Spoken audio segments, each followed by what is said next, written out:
Hi everybody and welcome to a brand new episode of Plaguenarr, and today I'm gonna show you how to use filtering techniques to paint a super vibrant ultramarine power armor in no time.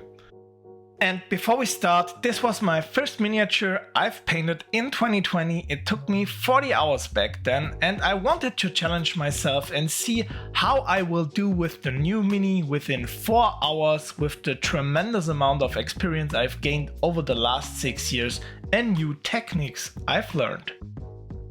But let's get started, and as usually the starting point is a black primed mini. And we'll start with bold titanium white and airbrush thinner in a 2:1 mixing ratio, so that means 2 parts airbrush thinner and 1 part paint.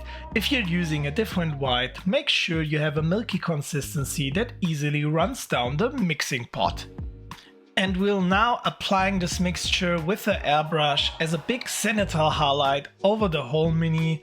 Be sure to only use short bursts while spraying to avoid pooling and overloading the mini with paint.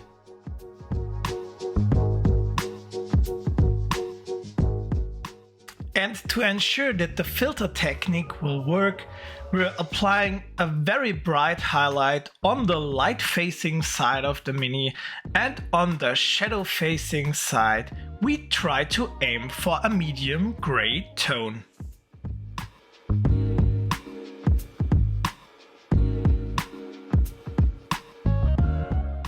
And here you can see what I meant. The side facing the light is very bright, while the shaded side ranges from dark to light gray.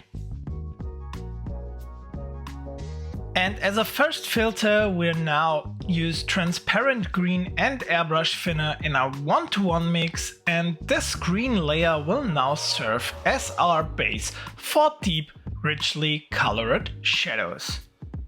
I always start by applying those filters into the more shadowed areas and then work my way up into the more lighter areas. This is just to ensure that the color in the shadowed areas remains slightly darker than in the lighter areas.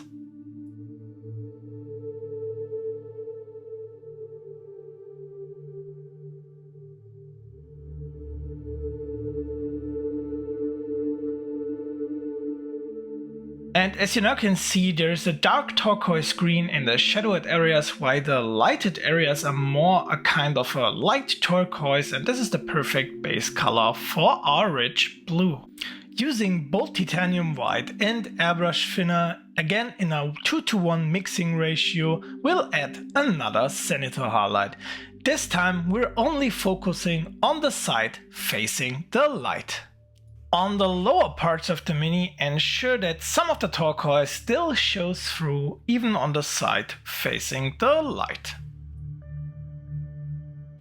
With a 1:1 mix of transparent blue and airbrush thinner, we then start to apply the final filter on the miniature. And I'm starting in the shadowed areas and move my way up into the lighter areas, and then move back and forward between the shadow and light areas to create the right balance of color I want to achieve. I try to work here with several thin layers of paint and wait sometimes in between for each layer to dry and get the right feeling for the current color until I finally achieved the desired rich blue.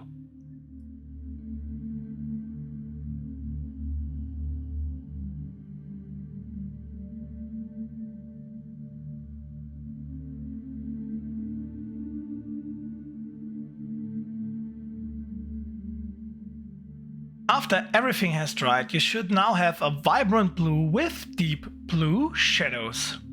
Using pure Vallejo gunmetal gray, we then move on to the regular painting process and start base coating all the metal parts.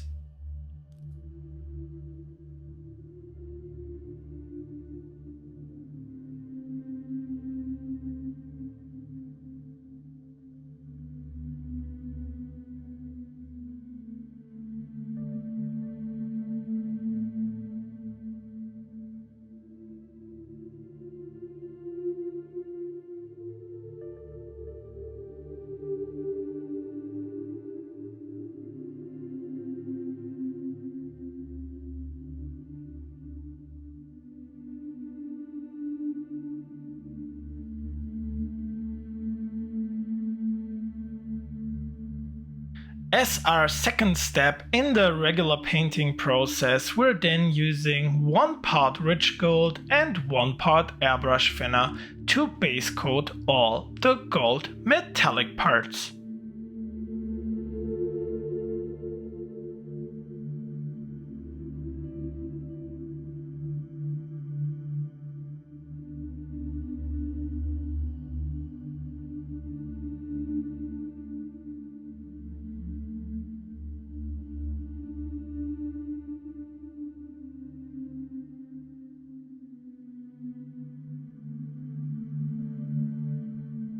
With coal black thinned down with a little bit of water, we then base coat the chainsword and the Ultramarines icon on the left shoulder pad.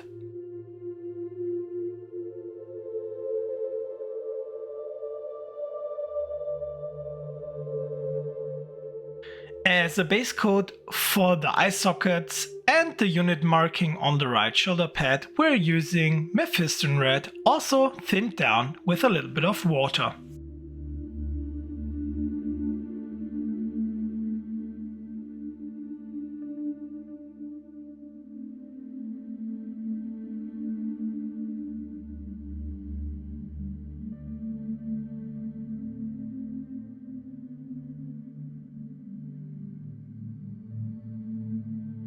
Using a mixture of 1 part Guilliman flesh and 1 part water, we then start to shade the golden areas. This creates deep shadows and a reddish tone. In the gold, the reddish tone provides also a beautiful contrast to our blue armor. With 1 part Black Templar contrast and 1 part water, we're repeating the same step for the silver metallic areas.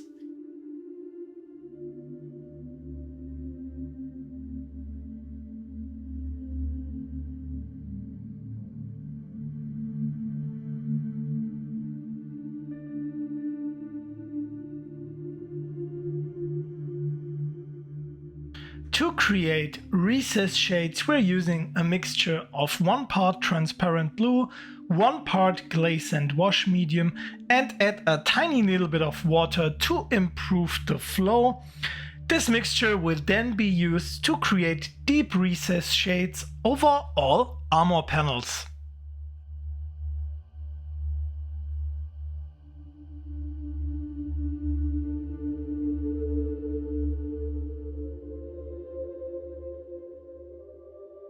On larger surfaces, I can also use this mix to soft shade some deeper areas.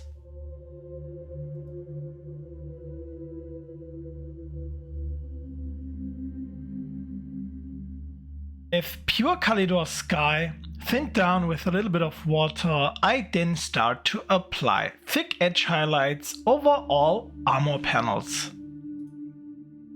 In this stage, I make sure to pay a little bit more of extra attention to the shadowed areas, which will result in a much cleaner look in the end.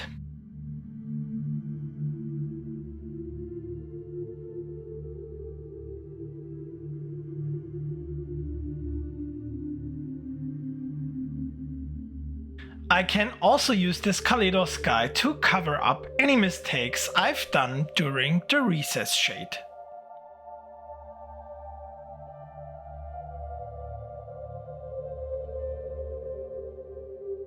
With Techless Blue, we then add thinner and sharper edge highlights above the highlights we have created in the last stage. This immediately gives the armor much higher contrast and creates a super clear and clean look.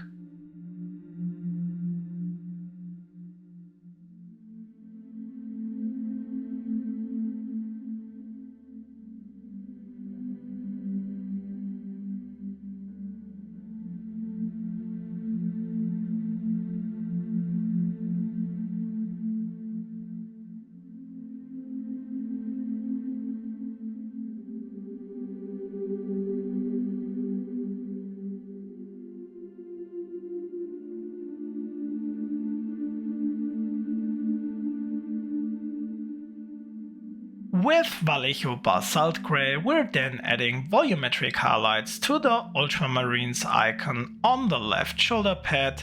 We also add a couple of sharp edge highlights around the casing of the chainsword.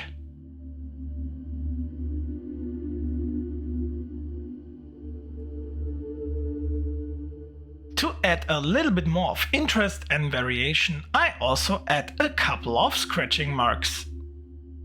With pale grey blue mixed down with 1 part water to 1 part paint, I then add a couple of upper reflection edge highlights to all the upper facing edges and also add a little bit more of variation to the scratches. Then I add a little bit more of water and intensify the volumetric highlights on the Ultramarines icon.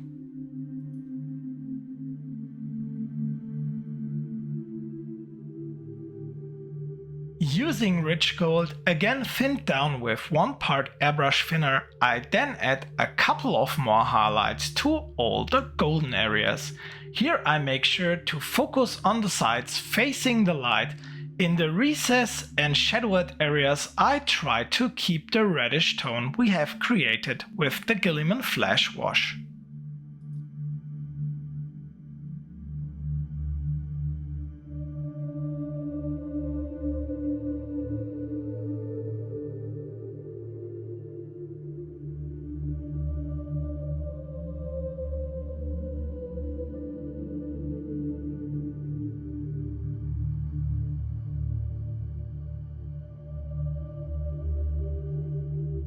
Using Pro Acryl Silver thinned down with 1 part airbrush thinner, I then try to increase the contrast on all the metallic parts by working with reflective and sharp edge highlights. On the gold parts I focus here primarily on the most raised and highly reflective edges.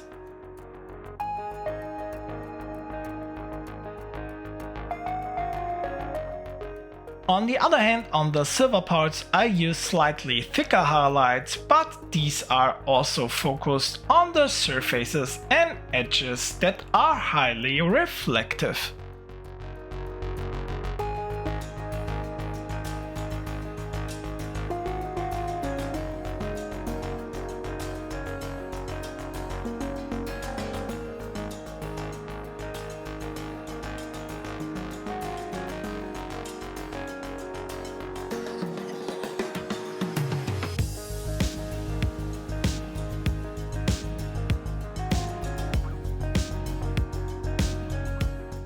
Using a 1-to-1 mix of Techless Blue and P3 Morrowite, I then mix an extremely light blue and use this to add finishing touches to the armor and create small, sharp edge and reflection highlights on all the parts I want to push a little bit more into the foreground.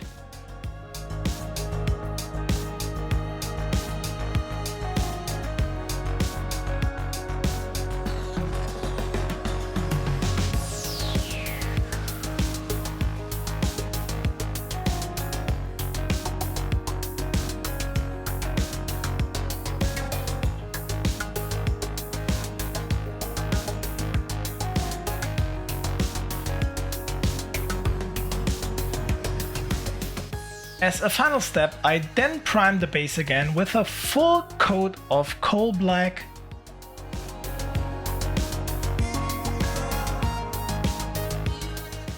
Add some volumetric highlights to the stone with basalt gray and pale gray blue.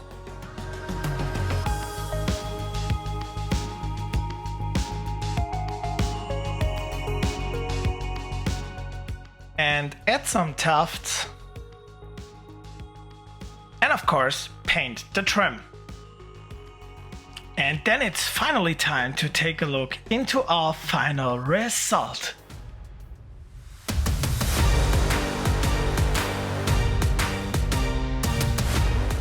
Thank you everybody so much for watching. This project really blew me away and just made me realize how much I've learned in the past few years. So here is my advice to all of you.